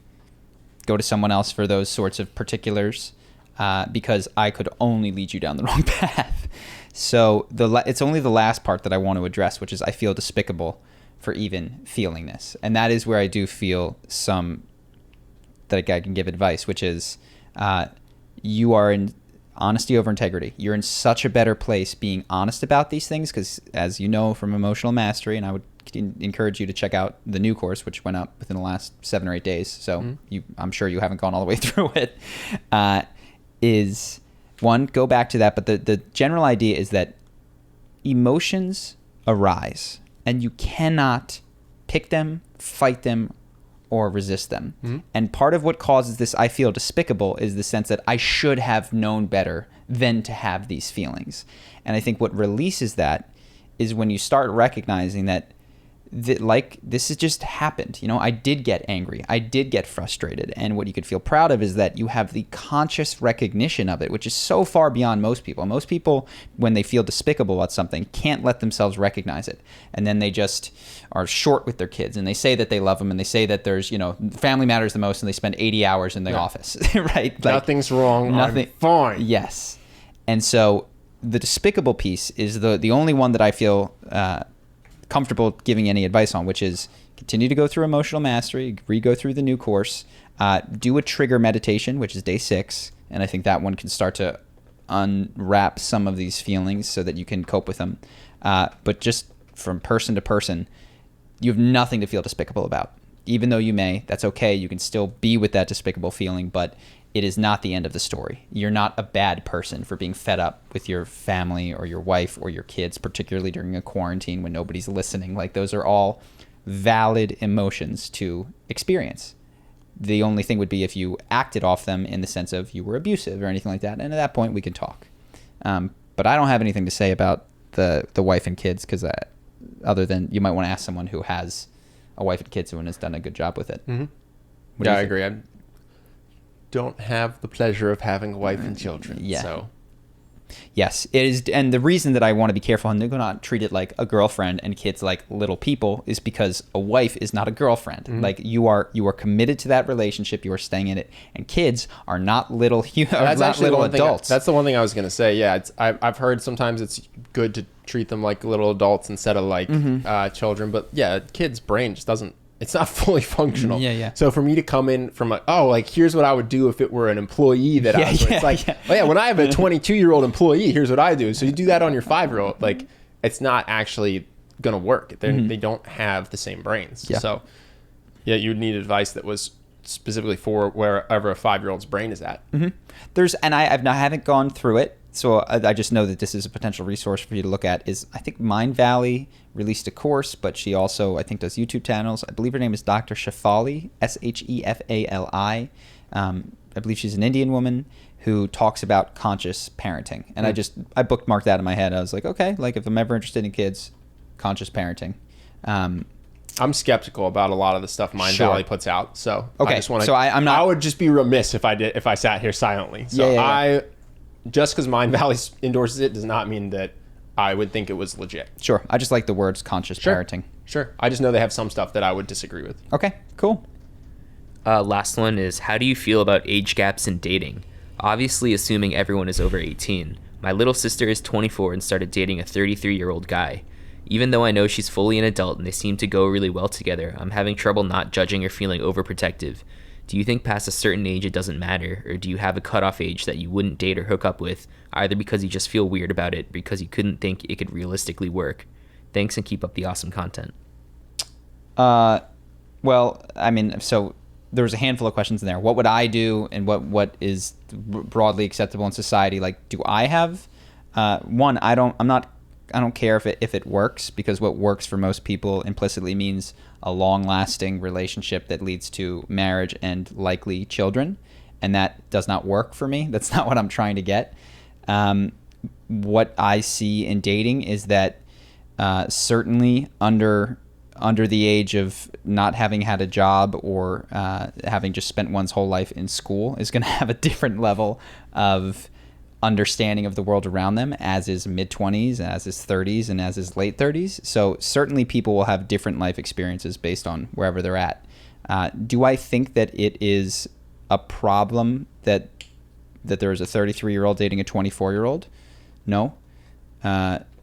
If they are happy, and I'm cool with that, but I feel like that doesn't answer the question. Yeah, can you say the question again? Yeah. So my little sister is 24 and started dating a 33-year-old guy, even though I know she's fully an adult and they seem to go really well together. I'm having trouble not judging or feeling overprotective. Do you think past a certain age it doesn't matter, or do you have a cutoff age that you wouldn't date or hook up with, either because you feel weird about it or because you don't think it could realistically work? So I think, so you feel overprotective is kind of what you say. And I would be curious, and maybe the answer is no, I wouldn't. If this person were 25, 26, 27, would that overprotectiveness just kick in another area? Like if he was encouraging her, for instance, to move cities because he had a job somewhere. I suspect that the overprotective nature is because she is your little sister, and you are sensitive to her being hurt, taken advantage of in any sort of way. I don't think necessarily that a 33-year-old is more likely to take advantage of a 24-year-old than a 26-year-old is to take advantage of a 24-year-old. No, depending on the person, actually far less, because I feel like you get out of that fuckboy stage at some point. You know what I mean? That at 25, it's like way more likely you're going to cheat. Yeah. But forgetting any judgments on better or worse at certain ages, just with this specific example, 33-year-old guy, 24-year-old woman, I think it's completely dependent on the people. Yeah. I think that age gap to me is not troublesome personally. If my friend came to me with this and said, hey, this age gap weirds me out, what do you think? I'd be like, I wouldn't stress about it. It's, in my mind, 100% depends on who the woman is and who the man is. If you said that was 52 and 22, I would go, that is a strange age gap. I agree. Not necessarily a terrible relationship, but I would squint at that one. But with this one in particular, I think that this being worse than a 26-year-old and a 24-year-old is 100% just who's involved, in my opinion. Yeah, and so I suppose if there was a behavior here, it would be to get to know this person better and to get to know what you want and hope for your sister better. Because I think what is happening is there's implicit dreams and hopes and expectations that you have for your sister, which are not totally related to age. It's I want someone to be kind to her, to take care of her in XYZ ways. Yeah, treat her whatever way I think is good. Not lie to her, to be honest about their intentions in the relationship, whether it's to get married or not get married. And you may find that this person actually is a lot of the things that you want, and you may find that they're not, and it could have nothing to do with the fact that they're 33. So I think to get clear on what it is that you hope for your sister, and then to interrogate those and go, okay, are these reasonable hopes? Or am I going, I hope she stays a virgin for her entire life, and never talks to boys, and so to then interrogate those and go, okay, which of these can I reasonably expect to find in her partner, and then to go meet this partner and see if that is the case with him. And then if you have a complaint, raise it as far as he is an individual and not as far as he is a 33-year-old, because the individual level complaint, I think, will carry far more weight in your sister's head than saying, well, I know how old he is, therefore this is a problem, because she's aware. She knows. Cool. Are those all the Patreon questions? Those are all the questions? Everything we got. That's everything. Yeah. Wow. Well, there was even on the YouTube channel. I mean, not like every single YouTube There was question, one but that we could do for Patreon, which is somebody who wrote back on the deer and wrote back a moral argument why. Quick episode today. Well, we can, if you want, we can do a quick shooting on. This is Patreon only? No, this is on the YouTube channel. I can have Justin pull it up. He disagrees that it is ethical to eat Hawaiian raised deer and wrote. Let's do it. And wrote was a this long. the really long? Yeah. Is really long. Yeah. But I can try to characterize it while Justin pulls it up. Let's not. Okay. Let's get his words. All right. First point. On their website, Maui Nui Venison claims that their meat is ethical because Hawaii is now home to more endangered species per square mile than anywhere else on the planet, and as the most pervasive threats to Hawaiian species are non-native and invasive plants and animals. The mindful harvesting of Hawaii's wild axis deer populations as a food source is an important management tool as we continue to work to lessen our impact and the impact of species that we have introduced on into this beautiful and rarefied place. However, working on the moral framework of preventing unnecessary suffering, this is fallacious because a species does not suffer, individuals do. Therefore, whether native endangered species go extinct or not has no moral significance, and the only reason I think humans are concerned for the continued existence of these endangered native species are selfish ones that have nothing to pertain to ethics or morality. So let's pause there. So the general argument is that if one bases one's moral compass off of an attempt to reduce suffering, it doesn't matter if you save a species because a species doesn't suffer, individuals do. Which I agree with. Yes. But this seems to discount that if a species is becoming endangered or going extinct, it is because the individual animals that make up that species are dying. Yes, and so I think there's one point of total agreement, I think, which is that the trying to maintain a species in and of itself, that this species needs to exist, to me is not a strong moral compelling argument. I think there might be some reasons. Okay, we want to save the DNA of the white rhino in Africa, but the broader reason is that the ecosystem, which is comprised of millions and millions of individuals, can suffer if a species goes incredibly far out of balance, such as may be the case, and I'm not 100% sure, with this axis deer, such that, I'll give you an example. If the axis deer explodes in population, eats all the grass, goes into the ocean, covers the coral reef, fish start to die, then the coyotes or the whatever that eat the fish are gone, and the rabbits are, so that such that that out of balance. And by the way, I think we're going to come back to this point of balance, but what is out of this homeostasis could cause, at least in the short to medium term, much more suffering across the broader ecosystem. Not because we're trying to prevent the word extinct from existing, but because the process of that species going extinct it's lots a symptom of individuals a lot dying. Of damage. Yeah. Yes. So go ahead. But yeah, on board with the. Yeah, let's not trying to save species is kind of arbitrary. I agree. So people simply don't want to see their precious native species being pushed out by axis deer, even though there is probably no major change to the suffering experienced by individuals of these native species with the spread of this invasive herbivorous deer that would be the point of potential contention. And I haven't dug deep into it, but the argument that I believe they would give that one would have to look deeper into is that this herbivorous deer is causing widespread death, essentially, through a cascading chain of events. Yeah, starvation, death, suffering. Go ahead. Meaning that there is no moral wrong being done by allowing the extinction or endangerment of native species due to being unfit and or unable to adapt to a changed environment. Invasive species like the axis deer may cause short-term ecological disturbances, but nature trends towards equilibrium in the long term without human intervention.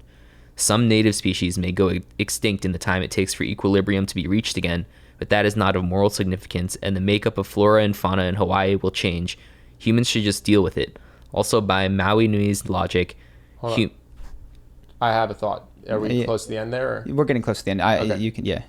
Okay, also by Maui Nui's logic, humans in Hawaii should be considered the biggest invasive species of all, and they should actually be hunting people to control their population in order to preserve the beautiful native species. But of course they don't, because that would be... And I agree. And by your logic, we should let humans do any amount of destruction that they desire, because nature will reach a homeostasis. Mm-hmm. It might be the extinction of all humans. It might be the extinction of all animals, just be purely vegetation. But this is a higher point. Like, people often say, we're killing the planet. But the planet is fine. We might kill certain species, we might kill ourselves, but like the rock that is the Earth is going to be okay until we drill to its core or the sun explodes. So I think that's actually a dangerous logic for this person. What do you think is the logic they're proposing? I'm not totally understanding. So it sounds like what they're saying is, let the invasive deer do whatever they want. Nature will arrive at a new homeostasis. Yes. Which is a dangerous argument, I think, because what this person really wants is for us not to eat the deer, which is like, it's totally fine. I'm actually open to that discussion. But you think that this is a weak way of arriving there? I think this is a bad argument for that. I think this is, if your goal is people shouldn't eat these deer, this is a bad argument, because this argument is saying, let the invasive deer do whatever they need to do, destroy whatever they need to destroy.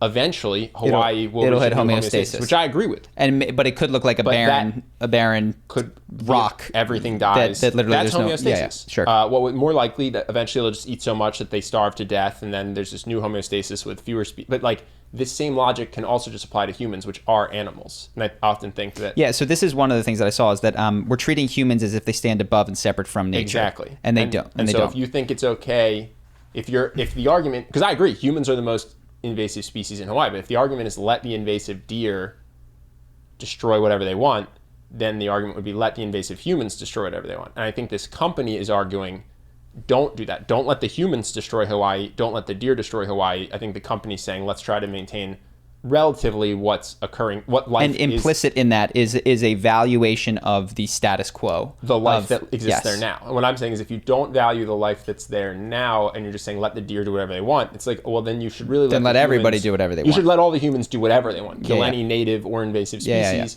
because the island will find a new homeostasis, which is just true. Which is to say that you find that particular thread, and I would agree that the particular chain of getting at this is a bad thing to be an uncompelling one. Because if I follow it to its logical conclusion, my takeaway is not don't hunt the deer. It's do whatever you want. Let everyone do whatever they want, because nature finds a new homeostasis. Got it. So I'm just saying, I don't think this proves the point that it's trying to make. So let's go to the second. Second point is, now that we have established that extinction is not morally significant, there is no reason to kill deer for food, same for any animal. The American Dietetic Association maintains the position that a vegan diet is suitable for all stages of life and can live perfectly fine without animal products. All it causes is unnecessary suffering, since even assuming that their killing method is perfectly painless, non-human animals probably do experience grief, as outlined by this peer-reviewed academic paper from the University of Sydney. The neural substrates for conscious and affective states humans share with other species, the shared mental and physical significance of attachment relationships, the complex social structures and interpersonal relationships many animals construct and nurture suggest that grief might be a constituent part of non-human animals' lives, just as it is. Animals miss I'm on board their friends. Animals animals miss their friends. I don't need to be convinced by a peer-reviewed paper. Mourn deaths. Certain animals. I'm on board with this. Sure. Also on their website, this is the third point. So that was the entire. All right. So the second point is, I think this is one of the stronger points. Is that, if I had to recapitulate it, it would be that you can survive on just plants, and these animals still suffer. Maybe not not the ones that are killed necessarily, but the deer that are left alive without their friend. The baby of that one suffers. Yeah. I think that is the strongest argument that I saw in here. Yeah. So I think I agree with that fact set. And the question is almost the one of, like, there's a train heading down a track. One human is tied to one track, 10 humans are tied to another.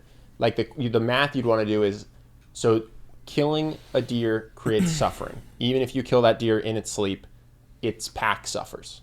I'm on board. Allowing an invasive species of deer to overeat the vegetation in Hawaii causes suffering in the form of whatever animals are starving or whatever fish are, having runoff damage them. Like I'm actually on board. You got the trolley problem. I'm on board with the idea that there's suffering caused. The argument that this company would make is that suffering is prevented, and the question is what nets is the math. Yeah, you know what I'm saying? Yes, that's how I read the second point. And I think this is man both sides. Sure, and I think this is important because we didn't fully agree with some of the contentions made in the first point. While we do agree that the extinction of species is relatively unimportant, what we didn't agree upon is that allowing the axis deer to just do whatever they want wouldn't cause a tremendous amount of suffering in the, let's call it 10, 20 year time frame. Well, it's almost the question of like, are you responsible for the suffering that you allow, but aren't like, so like, okay, let's say train heading down a track and it's going to hit 10 kids. You pull a lever. Yeah, well, this is the trolley problem. It kills one kid. Yeah. Are you responsible for the one kid it killed because you pulled the lever? And are you not responsible for the 10 kids it killed because you didn't start the train? You have the lever and you decided not to pull it.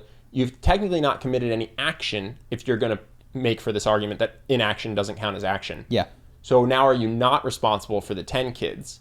And it sounds like that's the argument that this person would make. Sure. Is that the deer are responsible. The person who put the train in motion is responsible. Yeah. Yes. And the question is, well, if you have a lever that can cause suffering to one kid, but not the 10, are you positive 9 or minus 1 in terms of suffering? Yeah. And I think beyond this, there's something that hasn't been said, which is there may be another principle other than suffering, which is operating here, which is to say, if all I cared about was minimizing suffering, I am 100% sure that the number one way to do that would be to nuke the entire planet, kill off every single person in a fiery hellstorm. And that would be the end of suffering. And as time marched on, clearly there would be day 3. That would suffering. be it. Because day guess 4, what? no All of the suffering. people Day alive 5, are going to no suffer and suffer and suffer and suffer and suffer, and they're going to have kids who suffer and suffer. Let's say we release a gas that kills everyone in their sleep, because I think a nuke would have some short-term suffering. Sure. But you're just sleeping. No one wakes up. You just no one wakes up. There's just worldwide poison gas kills every animal and plant on the planet. Yeah. So now we've ended suffering. We had and with no suffering.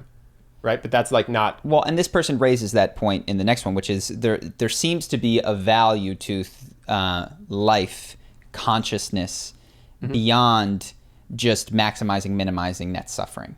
And so let's you want to get to the third point? And so what I would just potentially add here is that while we might not care necessarily if a particular species goes extinct, I haven't fully let go of this maybe romantic vision of a biologically diverse Hawaii in the short term, meaning not 10 million years from now, meaning like all the axis deer destroys it and then it becomes a barren rock and a volcano erupts, and because there was nothing there, life will form itself at some point. Life would come back. But say in the span of my lifetime, I still see emotional, moral value to having a biologically diverse Hawaii, which maybe isn't important, but I guess what I am saying is that clearly suffering is not the only metric that I am using when I think of what actions are valuable. Right, because you're saying if you wanted to minimize suffering in Hawaii, I'd kill everything. Kill everything. I'd kill everything as painlessly as possible. Yeah. Okay. All right. So and then what's point 3? So the final point is also on their website. Maui Nui says that invasive feral deer, pigs, goats, sheep, and cattle are responsible for widespread destruction of lowland ecosystems and continue to degrade remaining native ecosystems, including critical forested watershed that are vital to Hawaii's water and soil resources. I've already addressed concerns about endangered species going extinct above, so I would like to focus here on Hawaii's water and soil resources. In order to fix that concern, I think humans should just suck it up, allot funding, and use technology to fix these issues. After all, humans are the ones who introduced these invasive animal species to the area. Now we have to pay the price. Why should the animals have to suffer for humanity's mistake? Also, it's kind of maddening how this company actually has the nerve to say that these invasive animals are responsible for environmental destruction, as if they consciously choose to hurt the habitat they live in. Ignoring the issue of free will, which, like Charlie, I don't believe in, if any species is to blame, it is undoubtedly humankind. Well, it seems like there's 2 arguments. Yeah, sorry. That at the end, right. it sort of went in a different direction. Because like I this is the Ted Bundy argument, which is like I agree. I'm not mad at Ted Bundy. Yeah. I'm not mad at the deer. The question is just like, what should we do in Hawaii given that there is this deer population? Yeah. Like, I'm not angry at Ted Bundy as I give him the death penalty. I'm just saying, like, you won't stop killing people, so here we are. Well, I think there's a broader question here, which is, it sounds to me, and I would love to talk to this person, if you're a patron, because I don't think we're going to show this on the main channel, but this is really a question about veganism. You know what I mean? Mm-hmm. Like, this is a particular instance of someone who seems to advocate for the vegan diet, feeling that this circumstance doesn't qualify. And I don't know under what circumstances this particular individual might imagine, but it seems to me that there would be almost none that a middle-class American would be justified in eating animal meat. to this individual? And this is a question which is not open or closed in my mind, but a couple of things that I just saw in there, which I've been wrestling with in my head, because I do think you raise, I think that the best point that you raise in my mind is about the suffering to the pack that, or to the children of the deer that you are killing. And then Ben, of course, counters with, well, we have a trolley problem here, which is, okay, that baby deer suffered, but like maybe that baby wolf that would have died when all the things were gone didn't. But the broad problem that I am seeing here is that I don't know how we categorize suffering or morality in a world where are humans the only moral agents? How do we steer the fact that nature is brutal? That's part of what I struggle with. If you ever go to Nature is Fucking Lit or Nature is Metal, you will see animals on Reddit, just because that's not going to make sense. Yes, you will see animals do things that few humans could dream of, which means like as they're eating the living wildebeest, they rip its balls off. Not out of hatred or malice, but just because those are where the balls are. Yeah, they just want to eat them. They just felt like it. And they don't go for a quick kill. Like if it's down and it's still flailing a little bit, but not so much that they can't eat it, it doesn't bother them. I think I'll try to steel man the argument. Well, this is my point. That humans are unique. Yes, absolutely. In this regard. Absolutely. And should be held accountable for morality because they're the only ones that their brains can handle it. They can cope with morality. Form the concept of morality. Totally agree. But how do we deal with the fact that suffering is implicit to life on this planet? If we assume that the deer suffers when we kill it and the baby suffers when its parent isn't there, how do we deal with the fact that when the wolf kills it, the baby also suffers? How do we then stop the wolves? Like what do we do about that? This is I guess the question that. Yeah, no, same question. It's like we live in a world where vegan causes more suffering because that's just what the impact to the animal kingdom, which I'm not saying it does actually, and I'm not saying I'm anti-vegan. But if it were the case that we knew that going vegan would cause more suffering than trying to eat ethically sourced animals, then you have the trolley problem. Which is like, are you only responsible for what you're directly doing, or are you responsible for the fact that your decision is causing this cascading effect of worse lives for animals? I think that's a good question. Not because it is the case that going vegan causes more suffering, but because it really roots you in one of the core philosophical problems, which is not pulling the lever on the trolley a moral act? Is it the right thing to do? Is it or is it an amoral act? Right? You just avoided that problem. So I think that's a big one. The other thing that I've also wrestled with regards to veganism is that people just draw lines. So most people draw lines at human, and they say, I will treat humans good, but fuck the pigs, fuck the cows, fuck everybody else. They don't count. They can go to slaughterhouses and suffer, and I will Instagram my hot dog. That to me seems insane. And then what vegans do, and I think it has a bit more sense, is they go, I include the cows, I include this, but fuck the arugula, fuck the, And it seems to me actually, and then I wonder, well, what about mollusks like clams? Is it okay to eat a clam? That's an animal. What about bugs? Well, this is the question, and I think what is likely the case is there's almost nothing in nature that's on off, and we're experiencing this with regards to gender. Like we think, there's two genders, there's male, there's females, and there is clearly no sort of bridge in between. But I actually think what you have, in my opinion, is a spectrum where most people tend towards one extreme side. So it appears that there's a dichotomy, but there's all sorts of people with different conditions. And I'm not even talking about the way that one feels. I'm talking about the fact that people can be born with with two sets of reproductive organs, or with penises that are, I don't mean this in a mean way, so vanishingly small, so as to go, okay, well, is this what we meant when we said, this is the male form of a species, which is capable of impregnation? And so what you find in nature is that there's no on-off dichotomies. And I set all this up to say that what we appear to be dealing with is consciousness. And what the meat eaters say is humans are conscious, animals and plants are not. And what the vegans say is humans and animals are conscious, plants are not. And what I actually think we will find is that there is this spectrum of consciousness, which includes mollusks, clams, flies, bugs, and plants. And obviously the consciousness experienced by a plant is very, very different from the consciousness experienced by Albert Einstein. But if that is the case, what you have to grapple with is that your continued life requires the destruction and ending of certain consciousnesses. Yeah. So you are confronted with the problem of either I end my consciousness or something else's. And that is a quandary to be in. And so the only way that I have found to we can learn how to do photosynthesis. Sure. But then what I think we will find is that cells and photons have consciousness. And I actually think this is the spiritual belief that consciousness underpins everything, right? So I don't know that it will get that far, but it does seem to me that to go, well, plants and animals don't. What you'll find is that there isn't, like, what's a Venus flytrap? Is that you'll find that there are these edge cases that make it. We like to pretend that there are these clear categories. There are humans here, there are animals here, there are plants. I think a scallop and a Venus flytrap are the same thing, which is neither of them have anything that our science can show as a brain. Yes. You know what I mean? Or even neurons. They're like reflexive. One is made of some sort of muscle-esque tissue fiber, and one is made up of something that resembles plant fibers. But they both just like shut around things that they can consume. Yeah, and what you find is that plants, and you go, well, they're not suffering. Well, okay, so maybe we can't tell, but when you block off the sun from a plant, it moves rather as quickly as it fucking can to get around that, right? Yeah. So that there are behaviors that are indicative of preferences. Yeah, it appears to want something. That it appears to, weirdly enough, want it. Now, does it want it in the same way that I want a jelly donut? No, obviously it not. But I do think what I've had to encounter is that every category that I've ever thought has broken down and revealed itself to be a spectrum.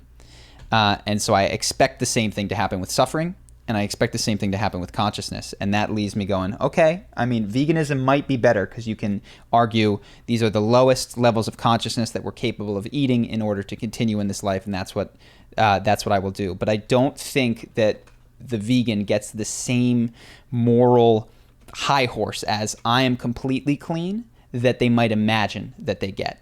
And so what I would say is, myself as a pescatarian, I imagine that my moral high horse is slightly higher than the person who eats animals, and slightly higher than the person who eats humans, given their circumstances, but and slightly worse than the person who eats just plants.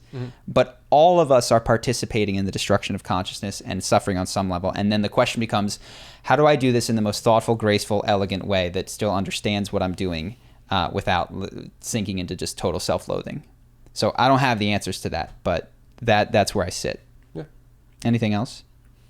No, I mean, I welcome the disagreement. I'm glad that the person commented. Good. It's great. I read it. I thought about each individual point. Yep. And I think I was not convinced, but I consumed it and thought about it. Sure. So and if this individual wants to contact us, please let us know. And like I said, I do think that the strongest point and where you might be able to argue, so we were talking about the trolley problem, if, for instance, from an ecological standpoint, you could convince me that this was just a marketing tactic, that in fact these deers were not destroying the ecology of Hawaii, that was a marketing tactic sold to me so that I could be sold meat, I'd be more amenable to it, because then we're not dealing with the trolley problem anymore. Then we're just dealing with... What if I hunt in such a way that I identify which deer are closely tied, and I kill them in groups? So like mom, dad, baby, same time.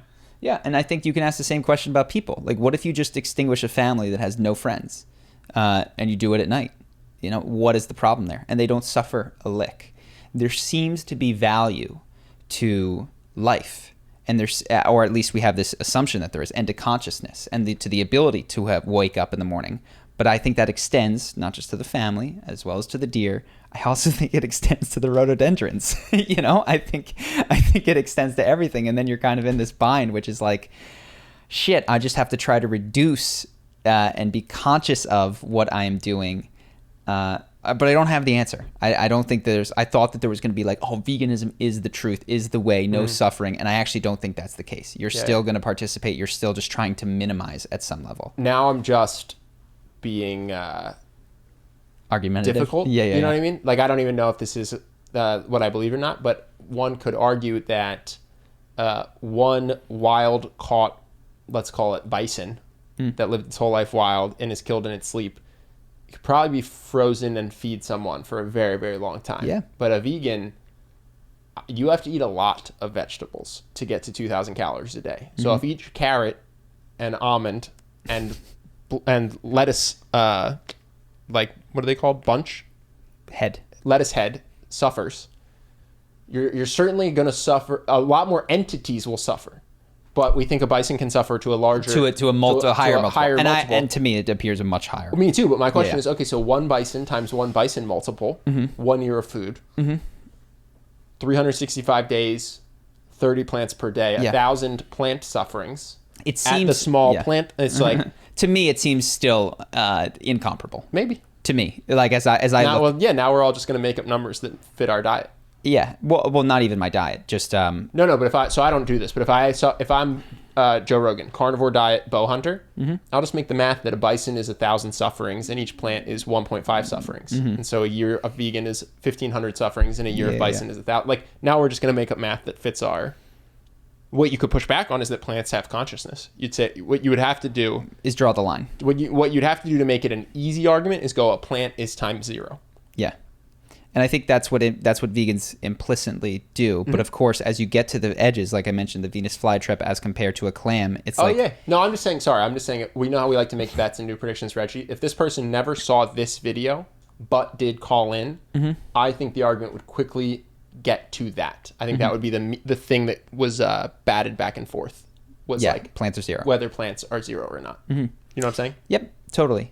And so it doesn't appear to me that they are 0. It appears to me that they might be a vanishingly small number compared to a bison, such that it made more sense from a suffering perspective to eat the plants. But I do think what it leaves you with is aiming to do as best you can, recognizing that you will never get there. That even if you're eating meat that's being transported in a vehicle which is pumping greenhouse gases, and like your existence is in some ways negative. It's destructive. That is what it is to be a separate entity competing for survival, and how you cope with that and how you massage the edges of that so as to make it not so just wantonly destructive is kind of where morality is in play. Yeah. And then you get some funky stuff too. Like let's say I just really want to be a meat eater, right? And so I would just look at, the net plus minus of my life. And so I go, okay, well, I'm going to eat cows and I'm going to devote my life and my funds to helping humans. This is the utilitarian, yeah. Because now we're saying human consciousness counts for more than, because like certainly you wouldn't let me kill a human in its sleep and eat it. So you're saying plants are 1, bison are 1,000, humans are 10,000. Okay, I started an orphanage. That's why I saved 3 orphans. What I'm saying? Like, okay, I'm plus a lot at this point. I can do slaughterhouses now. Yeah. You know what I mean? It's just it's a very interesting and this is why there's this paradox that every act needs to be considered as opposed to its opposite, which is the trolley problem. Like, okay, well, I if I don't do this, something still happens, but also you still have to review every act as a singular entity, which is to say, just because I saved someone doesn't mean I should get moral clearance to go kill someone. Yeah, if you save 2 people from a fire, you don't get to just murder one of them. Yeah. And this is the difficulty. So again, this is where I get to this soft, fuzzy, spiritual morality, which is less prescriptive and more, this is so soft, like intent-based, heart-based. Like, are you trying to do your best continually? And that's while recognizing that you'll never get there. Yeah. Nobody's ever going to get there. You're doing your best. They're doing their best. And you help everyone around you to do the best that they can do. And to tie it into what we talked about earlier, it requires extreme self-honesty, because it's very easy to then self-deceive that the things you want to do are your quote-unquote best. Yeah. Yeah. Whoever watches this, let us know what you think of this discussion. Sure. Personally find it interesting, but I don't have to do it on camera if it's awesome. Not. So we will have some Patreon stuff going up. Like we said, we're going to, with the extras that we have where we get really into the weeds, as we did with Unconditional Love, Justin's going to have going up on Patreon. If you want to join that, like Ben said, every $300 means a new episode up to $1,200, which we'll be doing one a week. And what are we at to now? Are we back to 600? We're at 900. We'll see how long it lasts. I think we did have a very generous patron who donated 300, so it's likely that we'll go back to 600, because I doubt that's a continual thing. So you guys can check where we are at any point, though, if you just click the link in the description. So that's it. Thanks, everybody. Peace.